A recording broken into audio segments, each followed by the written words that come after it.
it's a game.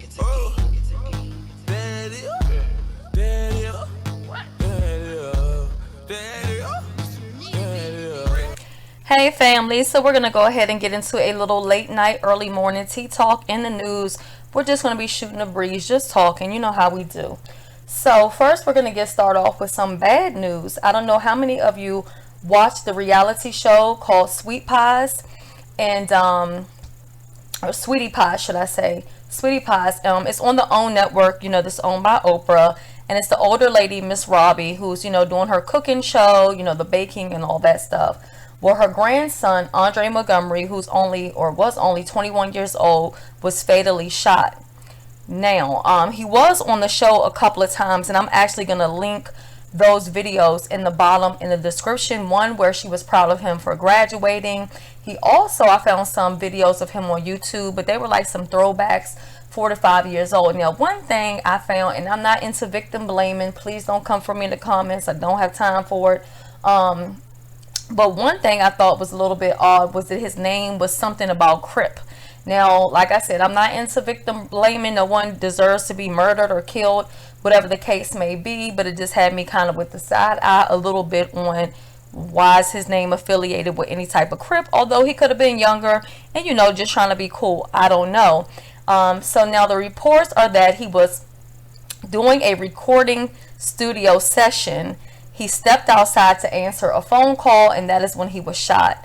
Now, his grandmother, Miss Robbie, is saying that there's a strong lead in the case, that he was staying at a hotel, I'm not for sure why, but on Tuesday morning, someone used the key to enter the room, and that all his belongings were missing from the room, and that that person was captured on video. So hopefully that leads to the person who's behind this killing, and they find him and, you know, justice to serve. It's very unfortunate, and it just goes to show that, you know, no matter who your grandmother is, your mother is, or whatever, you know, your last day can be any day and something can still happen. So prayers out to Miss Robbie. I can't imagine what she might be going through at this time.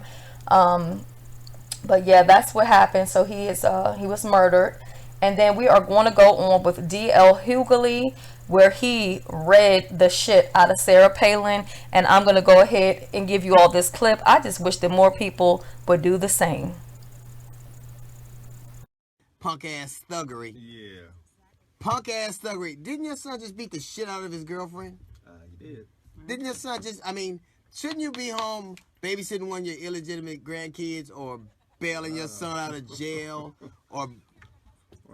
or breaking up a brawl? Now, you guys know I have nothing against Amber Rose. I have always been there to, like, okay, you know, support my girl, you know, whatever. But now, I'm not in the Beehive. But I must say, Amber, how dare you try to compare yourself and Kim Kardashian of all people? First of all, you don't need to be putting you and Kim together, period. Not because you guys met up and took a little picture do you need to be acting like you and Kim. No, girl, no, you're doing too much now. You're doing too much, Amber. Pull it back a little bit. So she compared her and Kim to Beyonce, stating that she doesn't know why her and Kim Kardashian get so much flack, and yet it's still Beyonce seems to get a pass. Now, my girl Portia Williams, y'all know how I feel about my girl Portia. I know a lot of people are Team Twirl and all that kind of good stuff. Nothing against Kenya, but my girl Portia had a fainting spell mid-flight coming from ATL to Miami. Now, my thing is a lot of, I'll just say, messy bloggers, and I'm not talking about YouTubers, I'm talking about bloggers, are trying to state that Portia was on some type of drugs. If you guys note back, Portia has had many different health issues, you know, going back quite some time, and the doctors confirmed that she had low blood sugar, she was given medication, and she was treated. So whatever you are doing, Portia, I hope that you take some time, take care of yourself, and take care of your health. You know, they said that she was alone. She didn't have her sister, you know, with her. And I'm Portia, I be watching your ass. So I hope you didn't pull no shit like try to let your sugar run low to get your sister's attention because you didn't want her spending too much time with that baby. I'm just saying, Portia, okay? You my girl and all, but I got to clock the tea if it needs to be. But anyway, well wishes to my girl Portia. I hope that she gets better and take some rest. Maybe she's just doing too much right now. And then we are going to talk about the spokesman for Subway, Jared. Okay, Jared, as you guys all know, he was charged with the whole child porn and all that little gross, nasty Chester molester type of bullshit that he was doing. Well, he got his ass whooped, okay, in a prison fight. Okay, so it was a whole attack. He was bloody, beaten up, and whatever. And if you're saying to yourself, girl, you sound too happy, you fucking right, I am. I'm glad he got fucking beat, knocked out, whatever the fuck, dragged across the prison yard. All I want to know is, what are the inmates' names and numbers so I can drop a little bit of money in their canteen. No, violence is never the answer, but when it comes to people like this who do nasty little shit with kids, I believe you need to get your ass beat. So I just want to take this time to applaud those prisoners.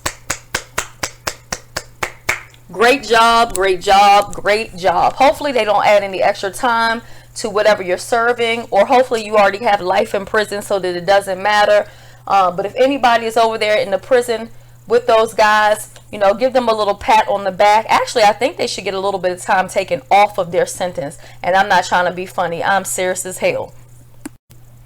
Alrighty, so let me go ahead and get into Chris Brown. Yes, breezy. So now, you know, the other day I had spoke about him and these rumors of Kendall Jenner allegedly dating.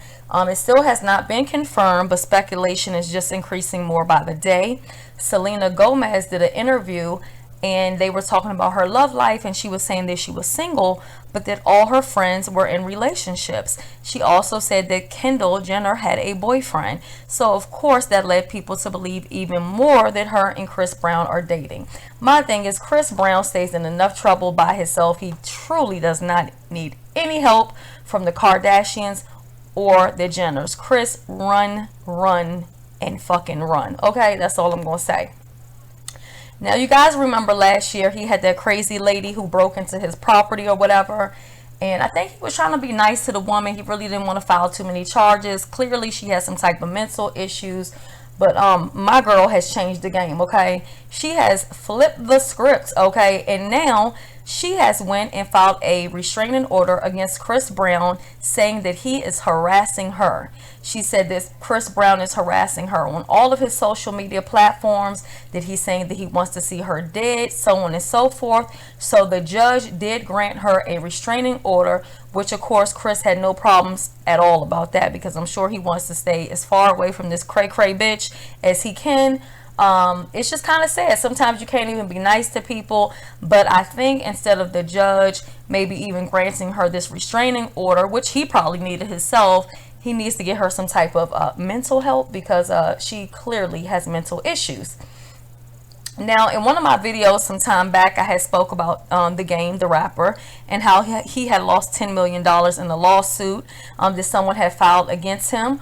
Well, somebody is up in his pockets again. Okay, this is a DJ named DJ Star, and The Game was on the Breakfast Club, and he had done an interview, and he basically allegedly had defamed and threatened this DJ, which is DJ Star. So now DJ Star wants to file a $10 million lawsuit to make things right. You know what they say, money makes everything better.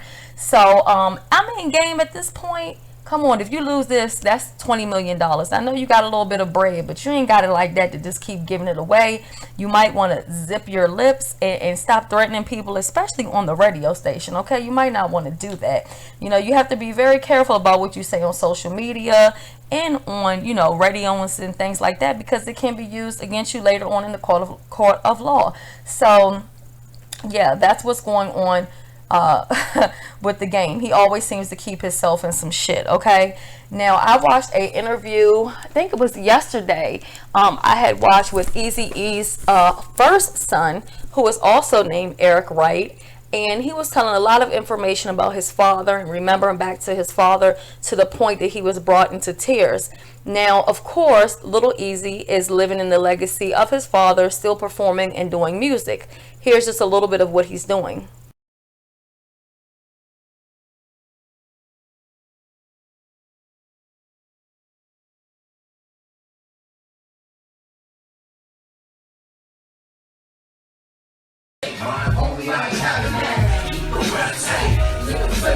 Now, he also spoke about many things, like when his father died, he said his father was still worth $50 million. However, little Eazy, and his brothers and his sisters, which he has found out that he had other siblings that he didn't even know about, and altogether there are 11 of them. I believe it was 3 of them they found out through DNA tests that they had to use with Eazy-E's parents and father, which his father has now passed away. After Eazy-E died, he said that his father, which would be his grandfather, had a stroke, and he kind of never fully, I guess, recovered.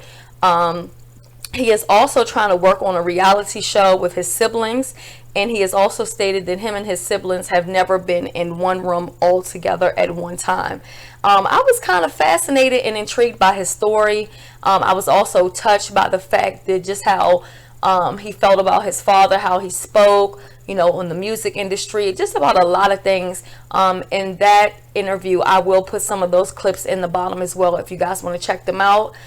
If they do a reality show, how many of you all will be willing? I know you guys are probably tired of reality shows, but I personally would watch it. You know what I'm saying? I think he has, I will watch it. I definitely will watch it. I've always, you know, of course, who wasn't a fan of NWA, and then to see the legacy of his children, and then also to know that they work everyday jobs like we do. Like, they're not just sitting on money. They don't have it like that. So the interviews, I don't want to give away too much, but I definitely will say I would check out those interviews. Now, some people were coming down hard on his son, because when he started speaking about his father, he was brought to tears to the point he put on some sunglasses, and people were saying like, well, if he's supposed to be a man, you know, he shouldn't be crying.